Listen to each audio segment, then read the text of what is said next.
देखिए क्वेश्चन में दिया गया था आरआरबी ग्रुप डी में 2025 के जो एग्जाम हमारे हुआ था नवंबर दिसंबर में।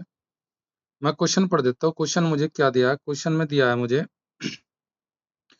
अरुण ने जयंती से 10% वार्षिक चक्रवृद्धि ब्याज की दर पे 9,000 रुपए की राशि उधार ली और वह ब्याज की जो गणना होती है वार्षिक चक्रवृद्धि ब्याज के आधार पर होती है। 2 साल बाद अरुण द्वारा पूर्ण बकाया राशि का भुगतान करने हेतु चुकाई गई कुल राशि, यानी कि मुझे ब्याज प्लस मूलधन यानी कि मिस धन का वैल्यू बतानी। तो देखिए ऐसे प्रश्नों को बनाने के लिए आपको क्या करना, कोई पेन काफी नहीं उठानी। 10% को आप ओरली सोचो, 10% अगर साधारण ब्याज के हिसाब से देखें तो 20% होता, और 9,000 का 20% कितना होता जी? 1800।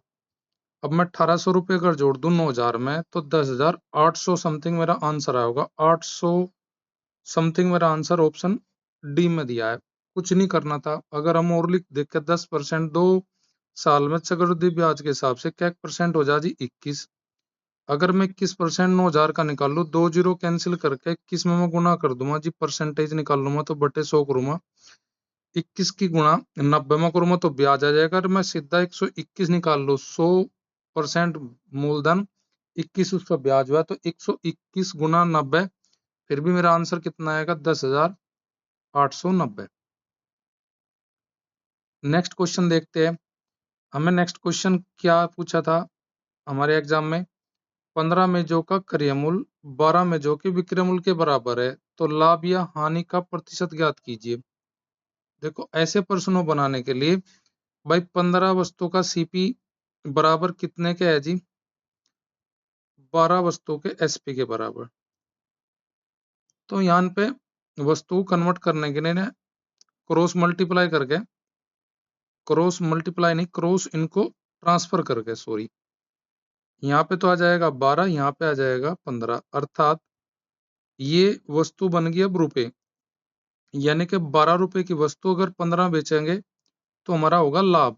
अब लाभ होगा तो हानि वाली सारी ऑप्शन हमारी कट जाएगी। 12 रुपए की वस्तु 15 में जा रही है, 3 रुपए का लाभ हुआ। लाभ 3 रुपए का, तो कितने रुपए के माल, कितने रुपए के क्रय मूल्य पर 3 का लाभ है? 12 का। 3/12 का मीन्स हो जाएगा 1/4, और 1/4 का मतलब हो जाएगा परसेंटेज में 25%। तो यानी कि मुझे जो लाभ हुआ इस प्रकार वो हुआ जी 25%। नेक्स्ट क्वेश्चन मेरा क्या है? देखो क्वेश्चन ये बहुत लेंथी लग रहा है, पर लेकिन अप्रोच देखना मैं कितनी बेहतरीन बताऊंगा सवाल को बनाने की, कि बिना पेन कापी उठाए सवाल को आप बना दोगे।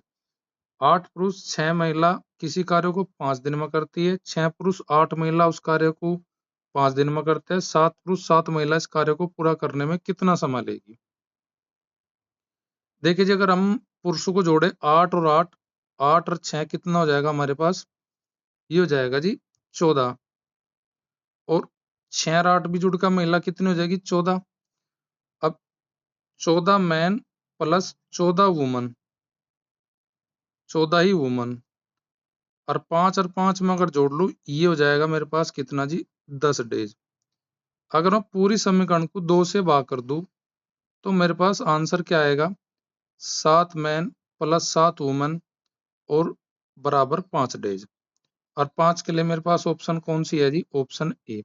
तो इस सवाल को हम वैसे अगर कहीं जोड़ मैन वुमन का इक्वल आता है, जैसे 14 मैन 14 वुमन, और उनका जस्ट हाफ पूछा जाए या कुछ गुना पूछा जाए, अगर मुझसे पूछता भाई कुछ गुना पूछता तो मैं गुना में भी सवाल को बना देता।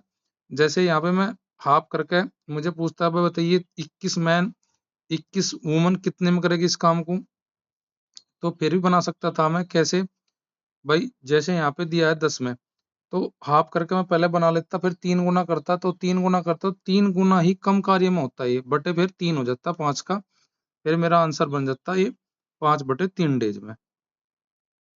नेक्स्ट क्वेश्चन हमारा ये दिया है हमें क्या, कि दो संख्याओं का लघुत्तम तो दिया है एलसीएम और एचसीएफ का गुणनफल दिया है जी 48, यानी कि एलसीएम और एचसीएफ का गुणनफल 48 है।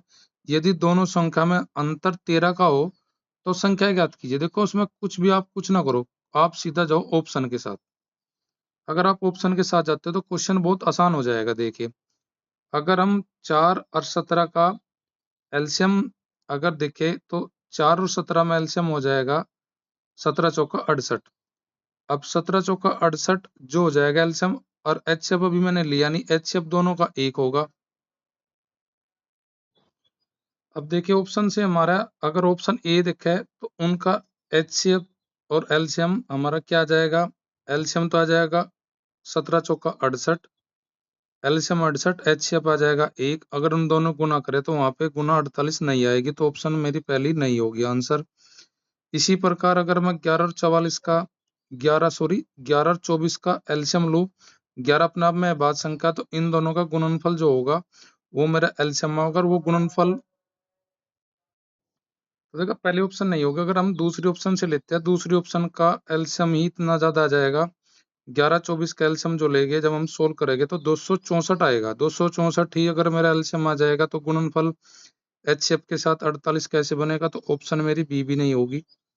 अगर मैं 12-25 में एलसीएम देखूं, 12-25 कहाँ पे जाके मिल सकते हैं, जब गुना करूंगा तो वो अभी 48 से ज्यादा होगी, हमारी एलसीएम ही 48 से ज्यादा होगा, तो मेरी ऑप्शन सी भी कट जाएगी। अगर मैं डी ऑप्शन पे देखूं, 16 और 3 का एलसीएम क्या आएगा भाई, 48 आ जाएगा। 16 और 3 का एलसीएम और एचसीएफ आएगा 1, तो 48 में 1 की गुना करूंगा तो मेरा गुणनफल कितना आएगा जी, एलसीएम और एचसीएफ का 48, जो कि ऑप्शन डी में रखी हुई संख्या इसका राइट आंसर हो जाएगी।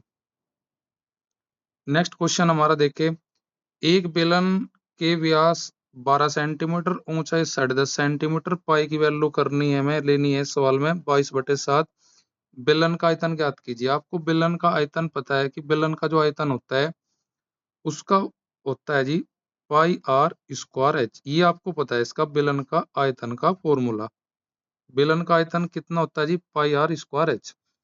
अब मैं देखता हूँ हाँ ऑप्शन पे मैं कुछ नहीं सोल्व करने का, मैं देखूंगा नजर डाल के कि 22 जब मैं यूज करूंगा तो 22 गुना करेगा, तो 22 से जो ऑप्शन कटेगी आप एक बार जब चेक करेंगे भाई, 22 का मतलब कटने का मतलब ये हो जाएगा कि वो ऑप्शन जो कट जा 2 और 11 से, वह 22 से भी कट जाएगी। अब 2 से ऑप्शन कौन सी नहीं कटने की, ऑप्शन ए तो कटनी कि इकाई का स्थान पर विषम संख्या रखी, और ऑप्शन सी में भी इकाई के स्थान पर विषम संख्या रखी, 2 से नहीं कटेगी।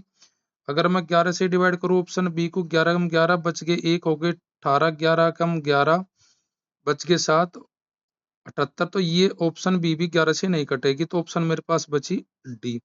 तो हम क्या करते हैं, जो भी पर्सन होते हैं मोस्टली जो होते हैं ना, ऑप्शन से एलिमिनेट करके 3 से 4 सेकंड में बना सकते हैं, पर लेकिन उसके लिए थोड़ा आपको उस क्वेश्चन पे कैसे अप्रोच लेनी है वह चीज सीखनी है इन वीडियो सीरीज से जो मैं डेली का लेकर आता हूँ।